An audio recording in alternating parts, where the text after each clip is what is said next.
Dr. Elias Renn stood on the stage and smiled as the machine spoke in its calm, genderless voice. Asshole percentage, 12%. Citizen status, approved. Full societal privileges restored. The crowd applauded. A middle-aged man in a rumpled suit stepped away from the scanner with tears in his eyes. 2 weeks earlier, he had scored 64% after a road rage incident caught on camera. After mandatory de-escalation training and 3 sessions with a state counselor, he was back under the threshold. The system worked. Elias had built it to work. The asshole meter wasn't a lie detector. It didn't read thoughts or scan brainwaves.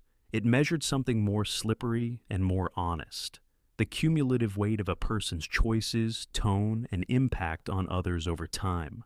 It pulled from public records, workplace reports, neighbor complaints, social media patterns, and, most importantly, real-time behavioral data during the scan itself.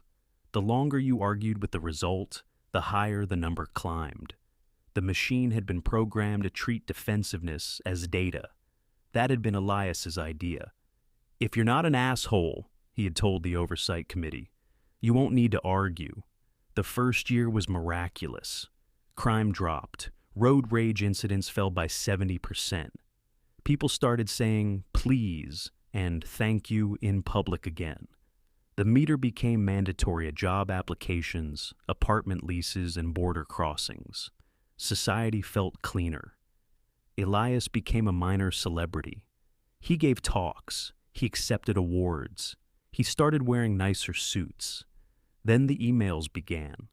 People who scored just over 50% begged him for exceptions. My wife left me, one man wrote. I was having a bad month. A woman who scored 58% after yelling at a barista sent him a long message about her autistic son and how the stress had made her snap. Elias answered the first few politely. Then he stopped answering at all. He had more important work, refining the algorithm, expanding the network, protecting the integrity of the system. One evening he came home to find his neighbor's dog had dug up the flower bed again. Elias stood on his porch and shouted across the fence, "Control your animal, or I'll have it scanned for behavioral deviation." The neighbor, a quiet man named Greg, stared at him. "It's a dog, Elias." "Everything is data now," Elias snapped. "Even dogs." Greg didn't answer. He just went inside. That night, Elias scored 41% on his own routine monthly scan, higher than usual, but still safe. He told himself it was because of stress. The oversight committee had been asking difficult questions about false positives. Funding was tight. He was tired. The next month, he scored 49%. He started taking longer routes to avoid certain intersections where aggressive drivers gathered. He began answering work calls with shorter sentences. When his assistant brought him the wrong coffee, he didn't thank her. He simply set the cup aside and said, "This isn't what I asked for." 2 days later, the a-hole police came to his office. They didn't call themselves that, of course. They were the Decency Enforcement Division, 3 officers in dark blue uniforms, one holding a portable scanner the size of a tablet. "Dr. Renn," the lead officer said politely, "we have a flagged reading from your last scan, 49%. That's within acceptable limits, but the rate of increase triggered an automatic review." Elias felt heat rise in his chest. "I created the algorithm. I know what the thresholds mean." The officer nodded. "We still have to follow protocol.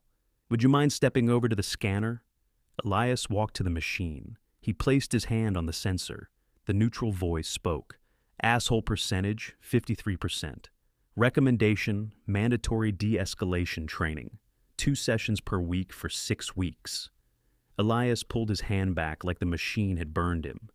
"That's impossible. Run it again." "Dr. Renn," the officer said gently, "arguing with the result is itself." "I know what arguing does," Elias snapped. "I wrote that part. The machine is miscalibrated. I've been under enormous pressure. The committee keeps changing the parameters." 58%, the machine said calmly. Elias stopped talking. The officers exchanged glances. "Dr. Renn," the lead officer said. "We're going to need you to come with us for a full evaluation. It's standard procedure at this level." Elias laughed once, a short, ugly sound. "You're arresting the man who made society better." "No one is arresting you," the officer replied. "This is protective custody pending recalibration." They took him to a quiet facility on the edge of the city. The room they gave him was clean and windowless. A single chair faced a wall screen that displayed his current reading in large neutral numbers, 58%. Every morning, a counselor came in. Her name was Dr. Patel. She was patient and kind. She asked Elias about his childhood, his marriage that had ended 3 years earlier, the pressure of being the face of the New World Order. Elias answered in short, clipped sentences. He corrected her terminology. He pointed out logical flaws in the questions. On the third day, she asked him how he was sleeping. "Better than the people you're keeping in actual prisons," he said. The number on the wall ticked up to 61%. He noticed it immediately. "See," he said, pointing. "This is the problem. The machine punishes honesty. It punishes people who refuse to perform artificial niceness." Dr. Patel made a note. "Would you like to try a breathing exercise?" Elias stood up. "I don't need breathing exercises. I need you to understand that I built this system to protect society from people like the ones who used to scream at cashiers and cut in line and—" 67%, the wall said. He sat back down. They kept him for 2 weeks. The number climbed steadily. Every time he tried to explain the machine's original purpose, every time he grew frustrated with the gentle circular questions, the percentage rose. He began to hate the calm voice that announced each new number. He began to hate Dr. Patel's patient smile. On the morning of his release hearing, the number read 74%. He was brought into a small courtroom with a panel of 3 judges and the portable scanner. His lawyer, a state-appointed woman he had met once, advised him to stay calm and cooperative. Elias looked at the scanner and felt something cold settle in his stomach. The lead judge, an older woman with kind eyes, spoke first. "Dr. Renn, the system you created has been remarkably effective. Crime is down. Civility metrics are up. We are grateful for your contribution. However, your own readings have become concerning." "I'm under stress because of the system," Elias said. "The very thing I built is now being used against me. That's the definition of irony, isn't it?" The judge nodded. "Would you like to submit to one final reading before we deliberate?" Elias looked at the scanner. He could feel the number already climbing just from the tension in the room. He placed his hand on the sensor. "Asshole percentage, 79%, the machine said.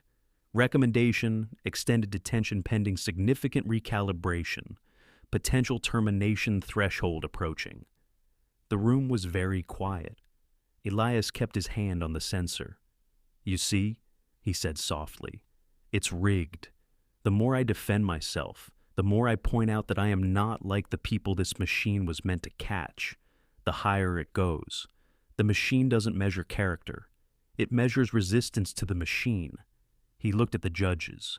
"I created it to make people better. Instead, it's making me worse. And the only way to prove I'm not an asshole is to stop defending myself. Which means letting you lock me up or kill me without a fight. That's not justice.